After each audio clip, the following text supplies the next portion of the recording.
Hello hello, good morning সবাইকে। সকালবেলায় আজকে আমি একটু বাগানে চলে এসেছি। নিজের গাছে লঙ্কা ধরলেও আনন্দ লাগে। বাগানে এসে কয়েকটা কাঁচা পাকা লঙ্কা তুলে নিলাম। সকাল সকাল এরকম সুন্দর ফুল দেখলে কিন্তু মনটা অনেক খুশি হয়ে যায়। আর আমাদের ক্যাম্পাসে এইভাবে ঝাড়ু দেওয়া হয়, দেখুন কিভাবে মেশিনের দ্বারা ঝাড়ু দেওয়া হচ্ছে। তো এদিকে আমি চলে এসেছি কিচেনে, চা বানিয়ে নিচ্ছি। আর খুব তাড়াহুড়োতে বানিয়ে নিয়েছি স্যান্ডউইচ।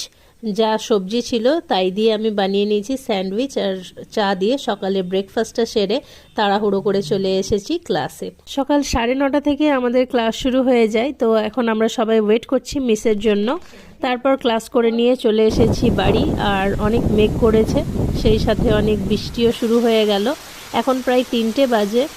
আর এরকম ঠান্ডা ঠান্ডা ওয়েদারে যদি বৃষ্টি হয় তাহলে আমার কিন্তু একদম ভালো লাগে না। তো এখন খাবার বানাবো কিচেনে গিয়ে। আর এদিকে আমি বানিয়ে নিয়েছি ভাপা পিঠে। আর এটা আমার হাজব্যান্ডেরও অনেক বেশি পছন্দের। তো মা চালের আটা আর খেজুর গুড় দিয়েছিল, আসার সময় আমি নিয়ে এসেছিলাম সাথে করে। আর রং চা বানিয়ে নিয়েছি। এরপর এই করতে করতে মাগরিব হয়ে গেছে। আর হাজব্যান্ড যেহেতু বৃষ্টি হচ্ছে এই জন্য বাড়িতেই নামাজটা পড়ে নিল, আর সেই সাথে আমিও পড়ে নিলাম। তারপর আমি কিচেনে গিয়ে ডিনার রেডি করলাম। ভাত, গরম গরম চিকেন কষা, ঢেঁড়স আলু ভাজা, আর টমেটো ভর্তা। আর সেই সাথে এক টুকরো গন্ধরাজ লেবু পাতে না থাকলে কিন্তু আমাদের জমে না। অনেক তৃপ্তি করে খেলাম, আলহামদুলিল্লাহ।